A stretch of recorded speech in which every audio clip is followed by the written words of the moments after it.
This is our continuing series of lectures on diffusion dominated transport, and as I told you, we were looking at the case where we have to solve the diffusion equation, the Laplace equation for either the temperature or the concentration field is equal to 0. Okay.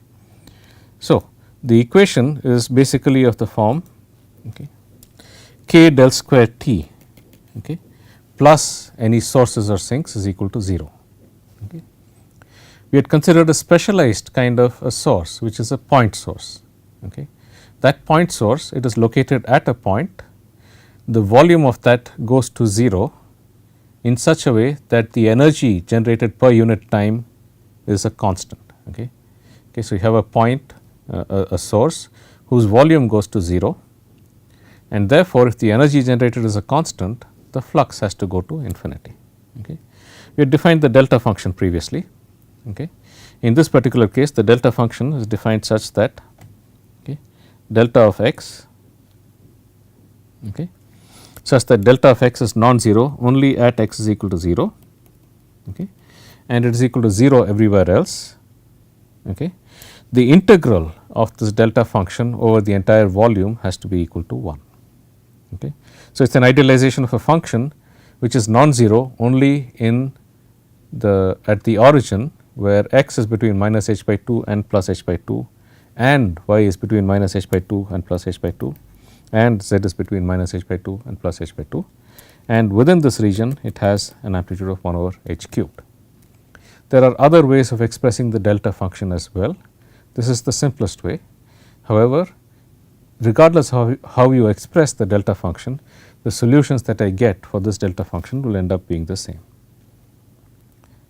So, I showed you that if we have an equation, if we have an equation of the form k del square T plus q delta of x is equal to 0, the solution of that is temperature is equal to q by 4 pi k r. So, this temperature field is the solution for the Laplace, or rather the Poisson equation, a Laplace equation with an inhomogeneous term. So, I had shown you that when the source is at the origin, you get q by 4 pi k r, where r is the distance from the origin. When the source is at some other location, you just have to take the distance of the observation point from the source point, the vector distance, that in this case was equal to the magnitude of the vector x minus xs, where x is the observation point and xs is the source point. I had shown you superposition. If you have two different sources at the observation point, you can find out the temperature due to each of those sources individually and add them up, and you will get the source the temperature due to the two sources together. That works only when the sources are in the form of delta functions, when you have point sources of infinitesimal volume. In general, if you have sources of finite volume, that principle does not apply in general. You have to keep the solid boundaries the same. So, therefore, this source of the delta function type is a special source, and that is the reason that it is useful for getting these equations. So, I showed you that for two sources you can get a solution by a superposition. Now, what if you had some volumetric source?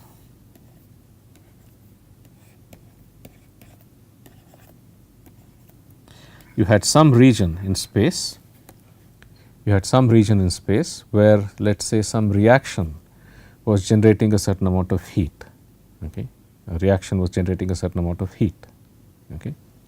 That heat being generated per unit volume, per unit time, I will consider as q of x prime. I should be careful here because I have used capital Q for an energy per unit time. So, rather than using that, I will use a different notation for the energy per unit volume per unit time. So, I will consider this as some source S of x, that is the energy generated per unit volume per unit time. And I want to find out what is the temperature at some observation point x. That observation point could be within the source or outside, it does not matter. So, how do I do that? I already have a solution for a point source.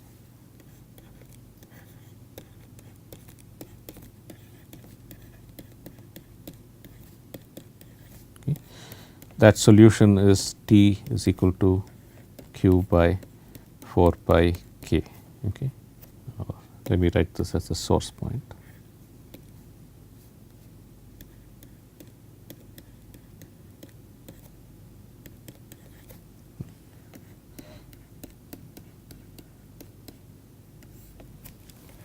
Okay, so that is the temperature field, okay, for this.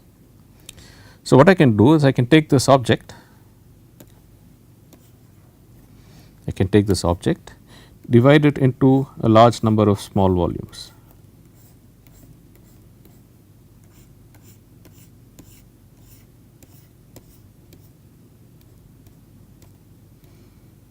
Okay.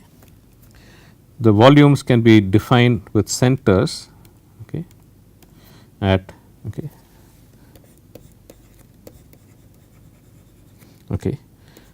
delta V1, delta V2, etc., delta Vn, okay, divided into a large number of volumes. I label them as 1, 2, 3, 4, 5, etc. The volumes are delta V1, delta V2, etc., up to delta Vn. Okay. The centers are at locations x1 vector, okay, x2, xn. Okay.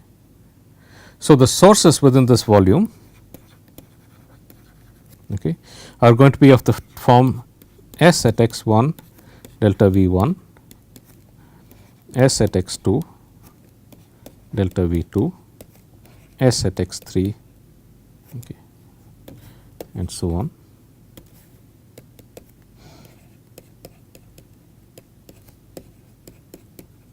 Okay. So those I can consider to be point sources at the centers of each of these volumes. Okay. These I can consider to be point sources at the centers of each of these volumes. Okay. If the volumes are small enough, the fact that you are combining the entire source at its center does not affect, okay, the problem, because the extent of the volume is much smaller than the distance from the observation point of each of these. Okay. The extent of the volume is much smaller than the distance from the observation point. So, this is effectively a point source. Okay.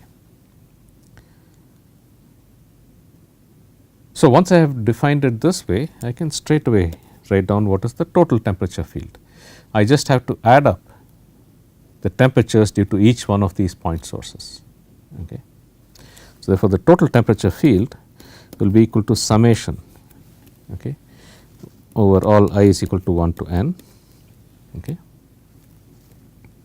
of delta V I, okay, into S of x I.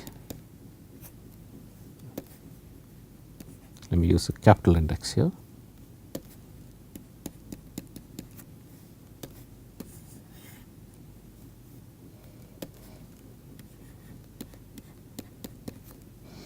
Times the source at the location x I, okay, divided by 4 pi k into x minus x I. Okay. So, I have just added the temperature due to each one of these point sources. The source strength in this case is delta V times the source, that divided by 4 pi k times the distance between the source point and the observation point. That is my expression for the total temperature. In the limit as delta V goes to 0, I can equivalently write this as an integral over the volume. Okay. This is integral over the source volume.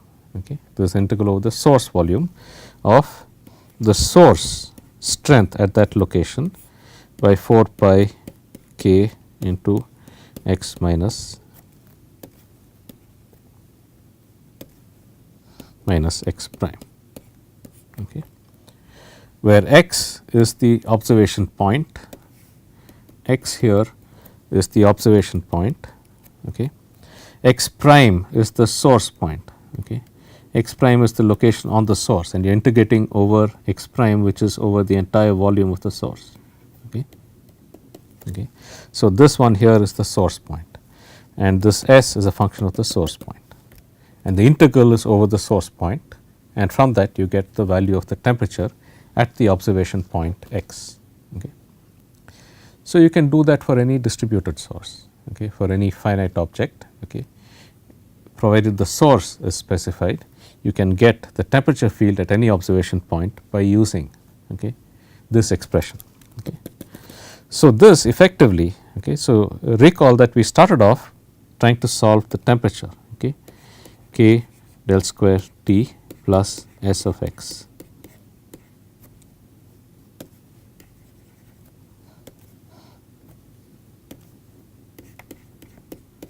Is equal to 0. That was the differential equation for the temperature that we were trying to solve, the Poisson equation with an inhomogeneous term. Okay. And using this delta function construction, we have managed to get a solution for that. T is equal to integral dv prime s of x prime by 4 pi k into x minus x prime. This is an integral relation. This gives us on the left side, this gives us the temperature at the observation point x, okay, the temperature at the observation point x as a function of the source location and the source strength, okay, distributed source. So, this is effectively the integral equation that corresponds to this differential equation. Okay. That is a solution of this differential equation. And you can use this formulation to find out the temperature due to any field. Okay. So, let us briefly look at how we would do it for a simple problem, okay, and that is the heat generation due to a wire. Okay.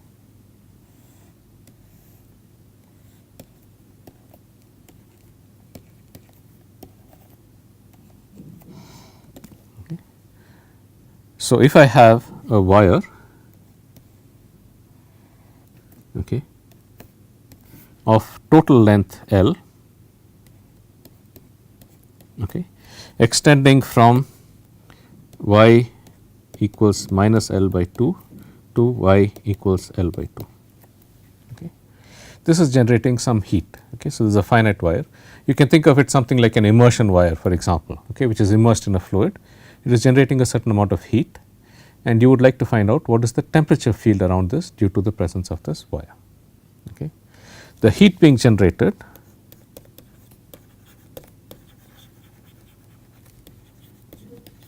is equal to S per unit length of wire per unit time. Okay. That is the heat that is being generated.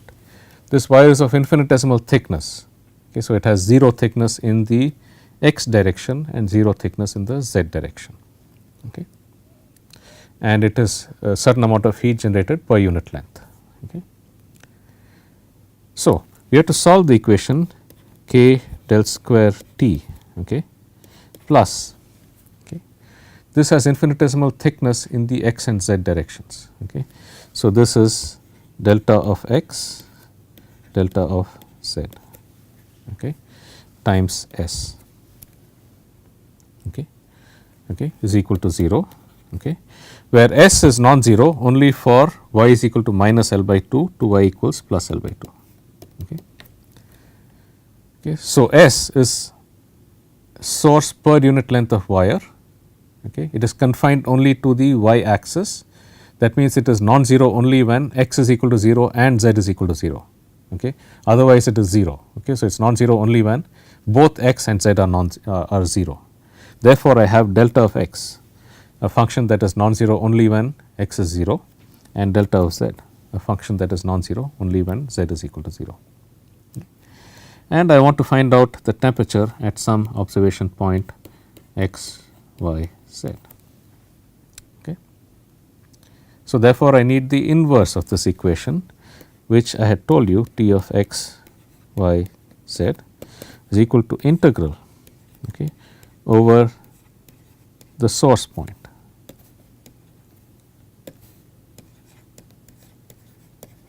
Okay.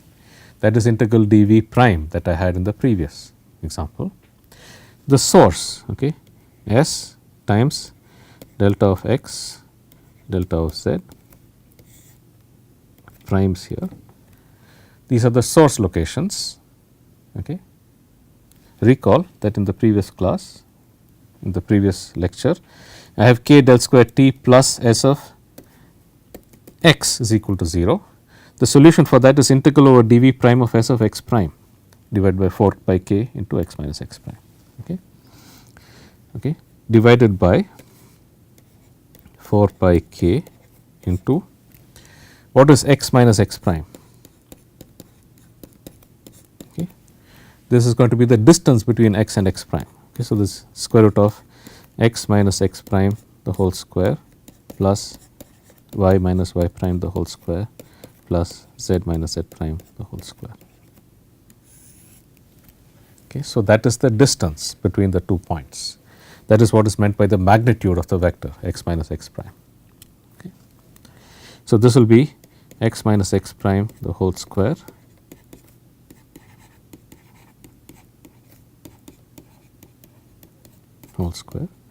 whole taken the square root of.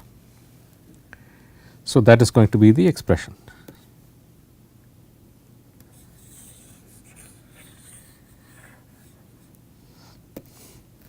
So, x goes from minus infinity to infinity, y from minus L by 2 to L by 2, and z goes from minus infinity to infinity. Okay.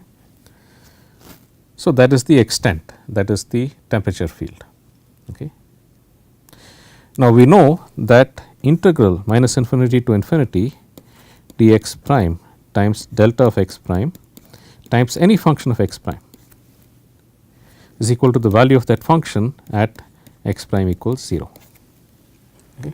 That was one of the properties of the delta function. It is 0 everywhere except where x is equal to 0, the integral is 1, and if you multiply it, this delta function, by any function, okay, some function f of x, okay, and you integrate it from minus infinity to infinity, the delta function is not 0 only at x is equal to 0. So, this will pick out the value of the function at x is equal to 0. Okay. So, that is one of the properties of the delta function. So, in this case, I have the integral over x, okay, of delta of x prime, okay, integral over x prime of delta of x prime times some function of x prime, okay, times some function of x prime. Okay. The result is going to be the value of that function at x prime is equal to 0. Okay.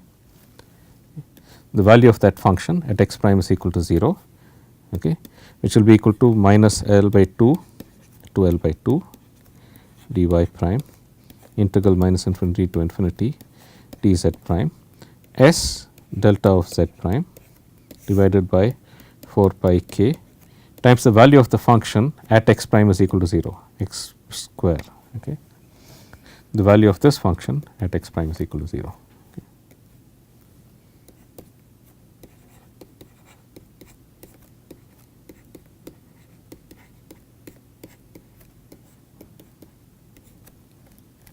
Okay. And then I have the second integral over z prime of delta of z prime times this function of z prime.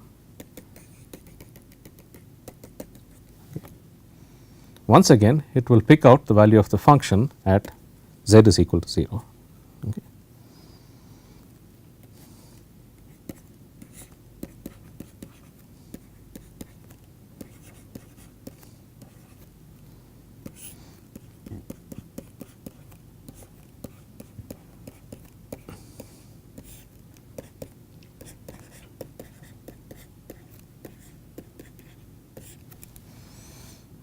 So, this is the expression for the temperature where I have to integrate over the y coordinate over the length of this wire. Okay. Over the y coordinate I have to integrate this over the length of this wire.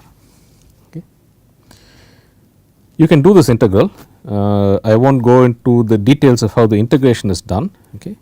But in the end what you will get is s times log of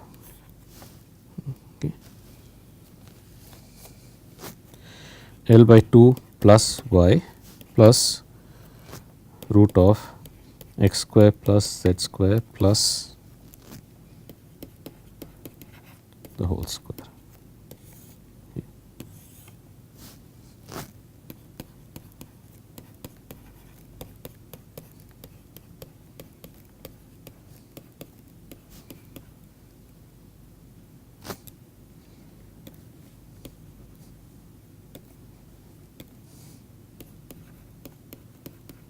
Whole square.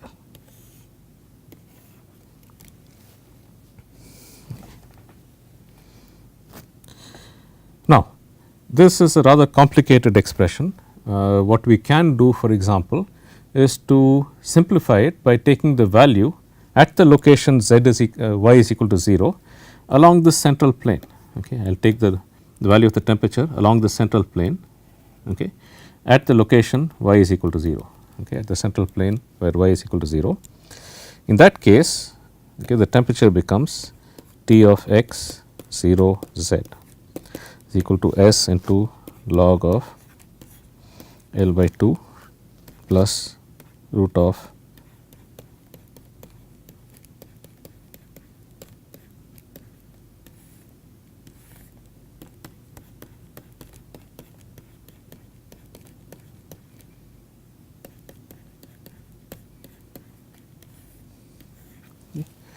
So, this is the temperature field. Okay.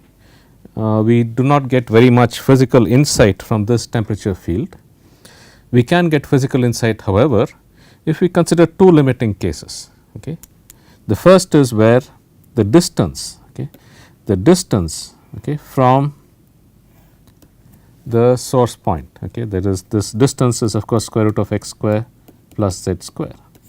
Okay, that distance, you could consider limiting cases where that is large compared to the length of the wire L and where that is small compared to the length of the wire L. Okay.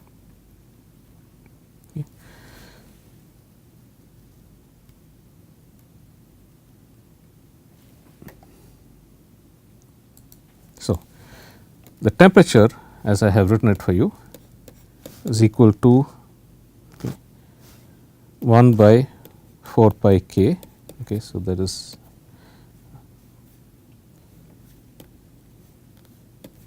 S by 4 pi k. I may have missed that S over here. I should have a 4 pi k here, okay, in both of this. Okay, that comes out of this 4 pi k over here. Okay, into log of L by 2 plus square root of the whole square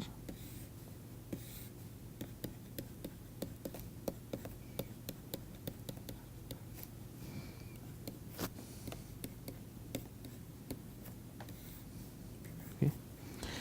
If we take the limit where the distance from the source x square plus z square is much larger than L square, the length of the wire. Okay. This distance is much larger than the length of the wire, and I have to do a series expansion in the small parameter L by 2. Okay. I have to expand this entire term in the series expansion in L by 2. I will get S by 4 pi k. Okay. I divide both the numerator and the denominator by x square plus z square, the square root of. Okay. So, I will get L by 2 root of x square plus z square, okay, plus root of 1 plus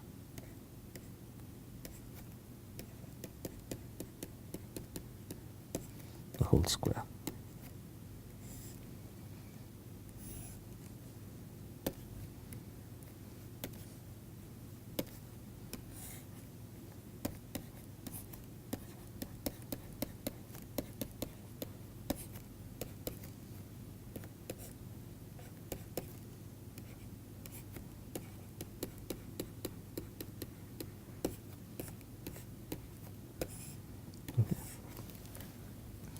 And now I can do a series expansion because this L is much smaller than root of x square plus z square. So, these numbers are small parameters, okay, compared to 1. Okay. These numbers are small parameters compared to 1, and if you do that, okay, you can actually neglect this term because it is quadratic. Okay. I get 1 plus x by 1 minus x. Okay. The result of that just turns out to be equal to s by 4 by k, okay, into L by root of x square plus z square. Okay. That is what I would get by expanding out this log function in a binomial series. Okay. Recall now, along the plane that we had in the x z plane, okay, along this x z plane, okay, where the wire was in the along the y axis, okay, along this plane we had done an expansion, okay, where the distance was root of x square plus z square. This was large compared to the extent of the wire L. Okay. That was the limit that we were considering. In that case, we get a solution which is basically equal to the total heat generated per unit time. Okay. S was the heat generated per unit length per unit time of the wire. So, S times L is the heat generated per unit time divided by 4 pi k into this x square minus z plus z square, which is basically the distance, okay, from I should write this as square root, my apologies, the square root of x square plus z square, which is basically the distance from the origin. Okay. That was the solution that we had got for the point source q by 4 pi k r. Okay.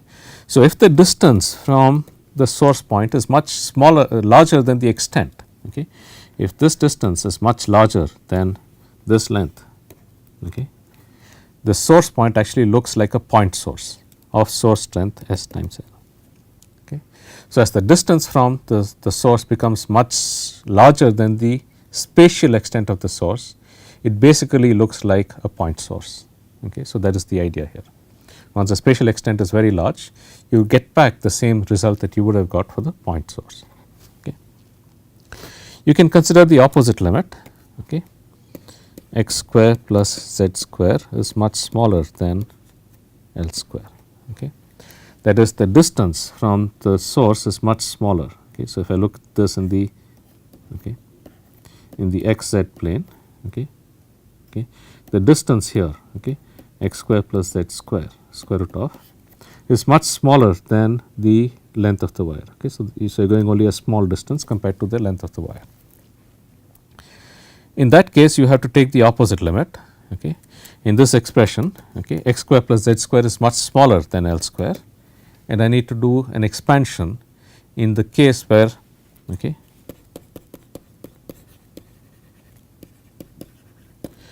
for x square plus z square by L square much smaller than 1. Okay.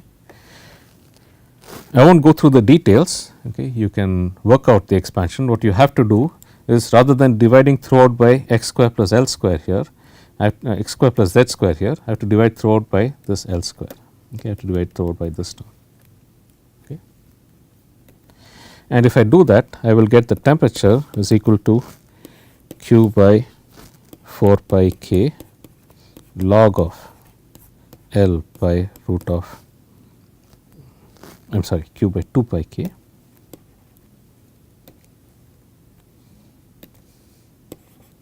L by root of x square plus z square. Okay. Therefore, the temperature field goes as the logarithm of the distance. Okay. The temperature field goes as the logarithm of a distance. What happens when the distance is small compared to L? Okay. The wire effectively looks like a wire of infinite length, because the distance from the wire is much smaller than the length of the wire. So, the wire effectively looks like a wire of infinite length. The problem effectively reduces to a 2-dimensional problem, okay, where in 2 dimensions, the x and z dimensions, you have a wire which is generating a certain amount of heat per unit length in the third direction. So, this is the equivalent of the delta function source, the point source in 2 dimensions.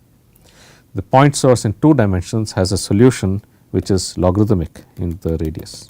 Okay. You can solve explicitly the point source in 2 dimensions by taking the 2 dimensional version of the equation del square t, okay, plus q delta of x is equal to 0.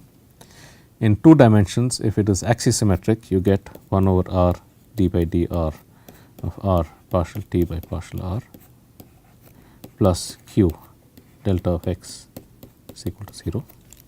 The solution set for this turns out to be a logarithmic function. Okay.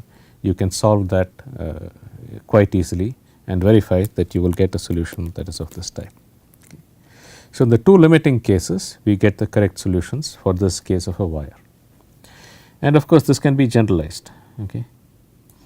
In this case, we took a 2 dimensional wire, you can take a surface or you can take a volumetric object. Okay. For all of these, you will get solutions just by inverting this equation, okay, just by taking the inverse of this equation. Okay. The inverse of this equation, okay, the differential equation is basically this integral equation. Okay. And we saw that by expressing it first as a point source and then generalizing it to a volumetric source. We will see a little bit more about this. What do you do? This was all in an infinite domain. What do you do when there are boundaries? Okay. We will look at that in the next lecture.